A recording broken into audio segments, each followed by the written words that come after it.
आप देख रहे हैं बाइबल स्टडी प्रोग्राम का एपिसोड 9, जिसमें हम मत्ती अध्याय 1 वचन 2 से 17 तक की स्टडी करेंगे। इस लेक्चर में जानेंगे कि कैसे मत्ती यीशु मसीह की वंशावली को 3 समूहों में बांटता है और जानबूझकर 14-14-14 के पैटर्न में पीढ़ियों को दर्शाता है, जो इब्रानी भाषा में एक छिपा संदेश है।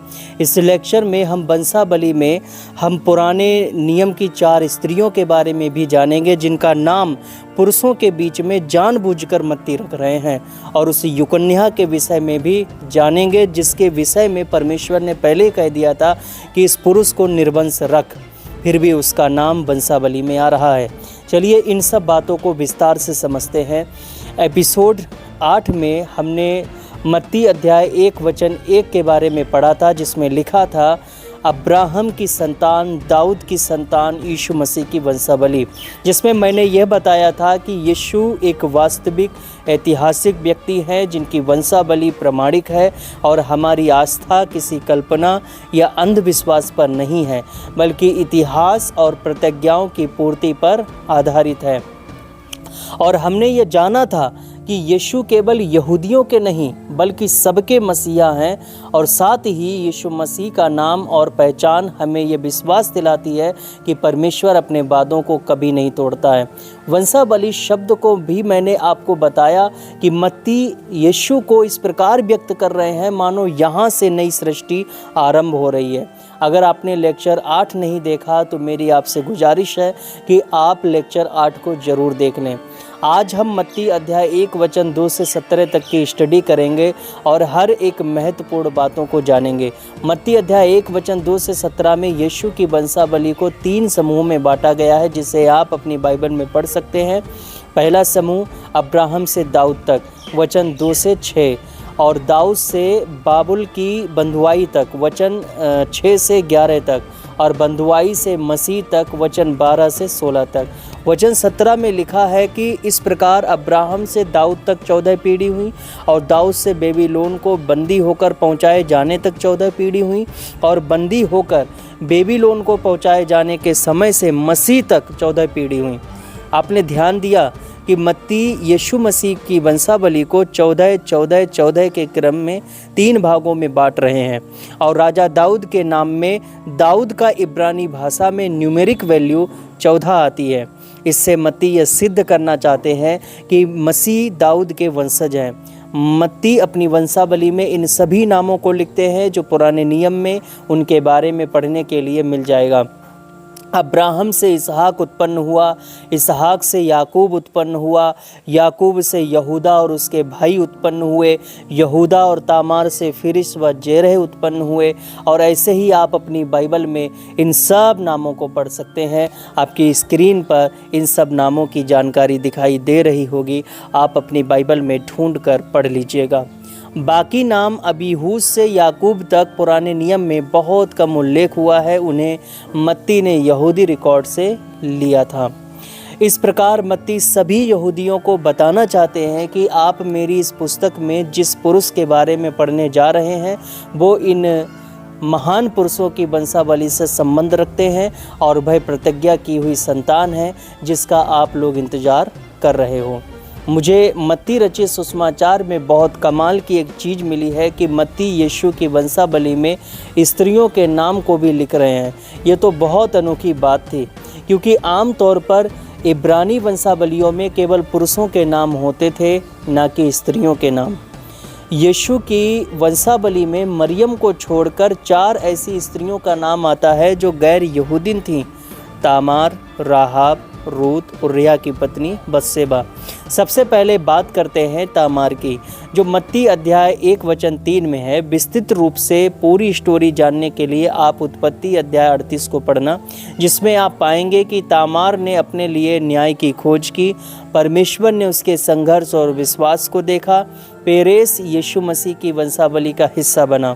तामार एक विधवा और हाशिए पर रखी गई स्त्री थी, लेकिन परमेश्वर ने उसे उद्धार की महान योजना में शामिल किया। रूत अध्याय 4 वचन 18 से 22 में पेरेस का नाम कई जगह पर मसीह के वंश के रूप में आता है। इससे हमें ये आत्मिक सीख मिलती है कि परमेश्वर कमज़ोर और उपेक्षित को अपनी योजना में शामिल करता है। तामार हमें दिखाती है कि परमेश्वर समाज द्वारा ठुकराए गए लोगों को भी अपनी उद्धार योजना का हिस्सा बनाता है। मसीह का वंश संपूर्ण पवित्र वंश नहीं था, बल्कि उसमें पापियों और उपेक्षितों का भी स्थान था, ताकि यीशु सबके उद्धारकर्ता बने। यीशु मसीह की वंशावली में आने वाली दूसरी स्त्री का नाम था राहाब। बाइबल बताती है कि राहाब के बारे में आप यहोशू अध्याय 2 में पढ़ सकते हैं। राहाब यरीहो नगर की एक गैर यहूदी स्त्री थी और उसका पेशा अच्छा नहीं था, क्योंकि वह वेश्यावृत्ति करती थी। पर आश्चर्य की बात यह है कि परमेश्वर ने समाज में बदनाम और तिरस्कृत स्त्री को भी अपनी योजना के लिए चुना।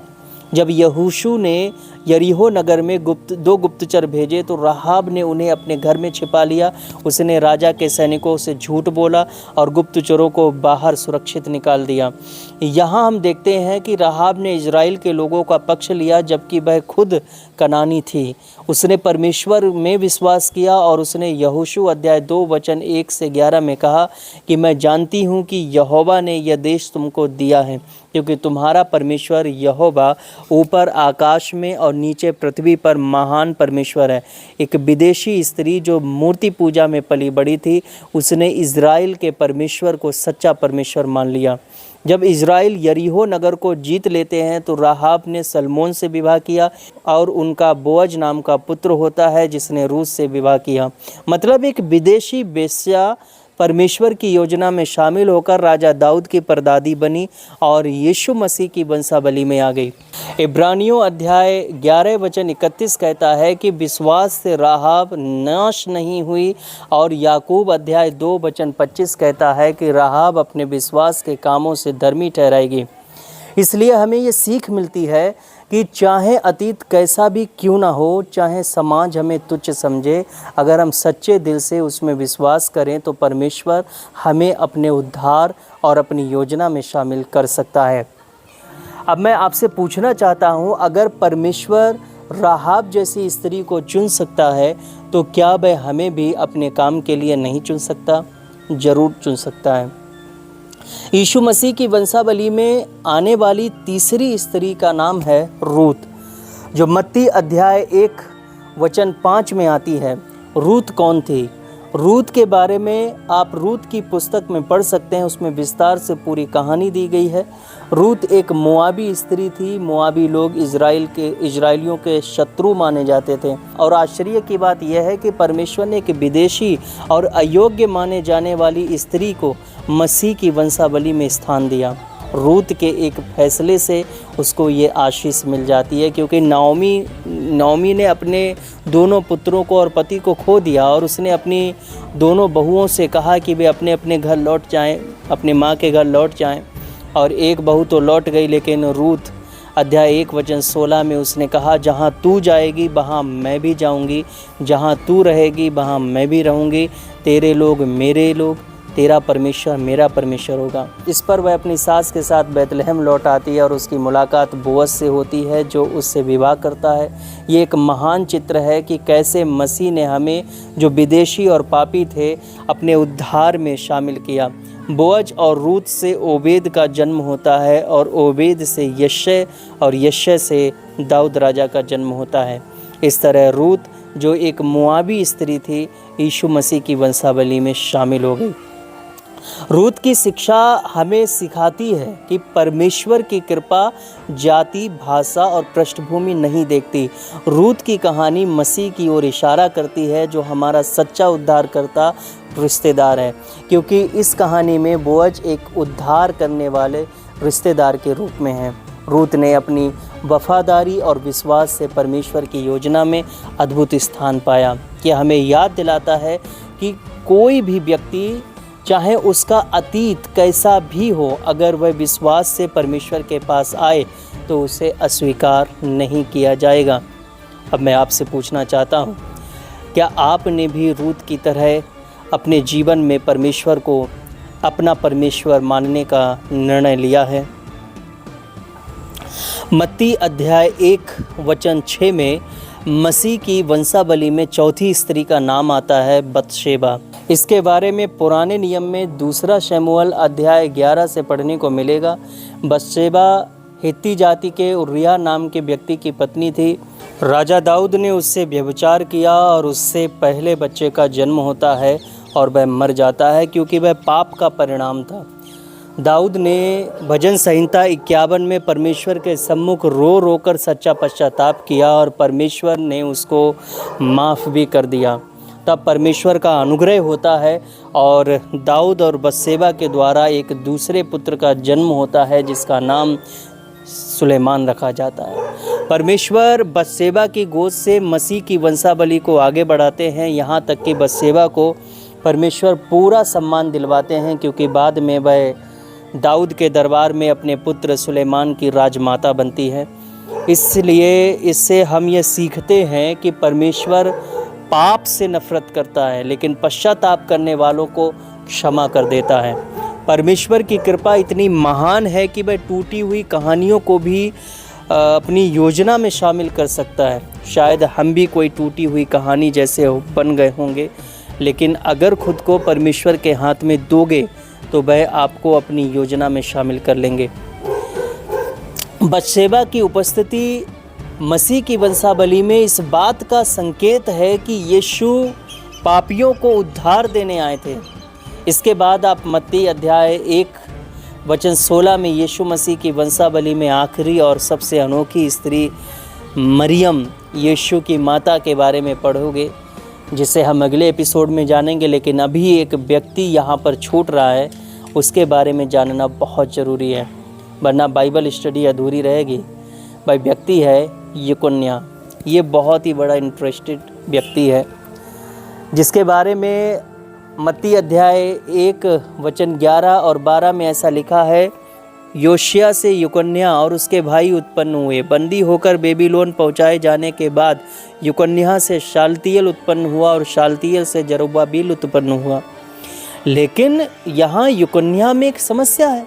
यकुन्या के बारे में हमें जानना होगा कि इसमें समस्या क्या है। यकुन्या यहूदा का राजा था और वह राजा यहोयाकीम का पुत्र और राजा योशिया का पौत्र था।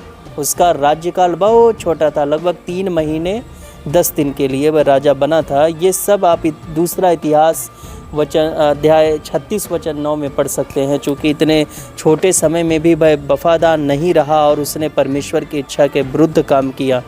इस पर वह बाबुल के राजा नबूकदनेस्सर द्वारा बंदी बनाकर ले जाया गया।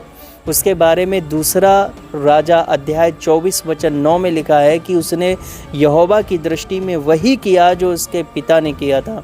इस पर यिर्मयाह अध्याय 22 वचन 21 से 23 में परमेश्वर ने उसके विषय में कहा कि तेरी जवानी में मैंने तुझसे कहा पर तूने न सुना। तूने बहुत राजाओं और मित्रों पर भरोसा किया पर वे सब नाश हो जाएंगे। इस वचन से पता चलता है कि यकुन्या ने परमेश्वर के वचन की अनदेखी की और विदेशी राष्ट्रों और झूठी ताकतों पर भरोसा किया, उनसे मित्रता की। इसलिए इसी के वचन 24 से 30 में आप पढ़ोगे तो परमेश्वर ने उसे निसंतान घोषित किया और कहा कि उसके वंश से कोई दाऊद के सिंहासन पर ना बैठेगा। कारण यह था कि दाऊद की वाचा के बावजूद ये राजवंश मूर्ति पूजा, अन्याय और विद्रोह में इतना गिर गया था कि अब उसे परमेश्वर ने अस्वीकार कर दिया था। जब वह निसंतान घोषित कर दिया गया, वो भी परमेश्वर द्वारा, तो उसका जिक्र मत्ती अध्याय 1 के वचन 11 से 12 में क्यों आता है? इसी समस्या को यहाँ पर सुलझाने के लिए जा रहा हूँ, इसलिए ध्यान से देखो और समझो। यिर्मयाह अध्याय 22 वचन 24 और 30 में लिखा है, यहोवा यूँ कहता है, चाहे यकुन्या मेरी दाहिने हाथ की मुहर की अंगूठी भी हो तो भी मैं तुझे वहाँ से उतार दूंगा। इस व्यक्ति के विषय में ये कहा जाए, ये मनुष्य निर्वंश है, उसकी संतानों में से कोई भी सफल नहीं होगा और ना दाऊद के सिंहासन पर बैठकर यहूदा पर राज्य करेगा। इसलिए यहाँ पर निर्वंश का मतलब ये नहीं है कि उसके शारीरिक रूप से कोई संतान नहीं होगी, क्योंकि मत्ती में हम देखते हैं कि उसके शालतियल नाम का एक पुत्र का जन्म होता है, बल्कि इसका मतलब था उसकी संतानें कोई भी राजा नहीं बनेंगी। उसका वंश अब दाऊद की गद्दी का उत्तराधिकारी नहीं रहेगा, यानी उसके परिवार से कोई यहूदा पर राज नहीं करेगा। अब ये एक श्राप की तरह है जो आने वाले वंश पर भी लागू होगा। ऐसे में तो यूसुफ तो उन्हीं के वंश से हैं, तो ये श्राप उन पर भी लागू होगा और यूसुफ की संतान पर भी। ऐसे में तो यीशु मसीह कभी भी दाऊद के सिंहासन पर नहीं बैठ सकते थे। इसलिए परमेश्वर की महान योजना तो देखो, मत्ती की वंशावली यूसुफ की कानूनी वंशावली दिखाता है। यीशु यूसुफ के जैविक पुत्र नहीं था, बल्कि कानूनी या दत्तक पुत्र था। इसलिए यीशु दाऊद के राजवंश का कानूनी उत्तराधिकारी है और वह श्राप भी उस पर लागू नहीं होगा। अगर यीशु शारीरिक रूप से युकन्या के वंशज होते तो वह श्राप के अधीन आते, लेकिन परमेश्वर की महान योजना के कारण वह कुंवारी से जन्म लेते हैं और उस कुंवारी का नाम था मरियम।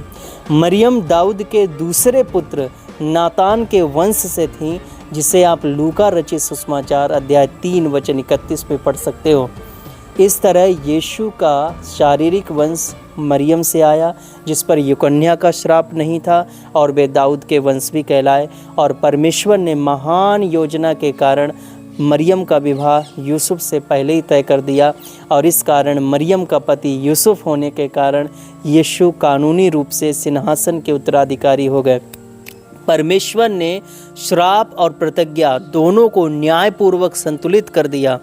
इससे हमें सीखने को मिलता है कि युकन्या का श्राप पाप और आज्ञा न मानने का परिणाम था, लेकिन यीशु का जन्म यह दिखाता है कि परमेश्वर की उद्धार योजना मनुष्य के पापों और श्रापों से भी बड़ी है। परमेश्वर ने मानव वंश की असफलता को पार करके अपनी सामर्थ्य से उद्धार करता दिया। मनुष्य की दृष्टि में श्राप और बाधाएं असंभव लग सकती हैं, पर परमेश्वर अपनी प्रतिज्ञाओं को तोड़ता नहीं, बल्कि अद्भुत तरीके से उन्हें पूरा करता है। आज के लिए बस इतना ही।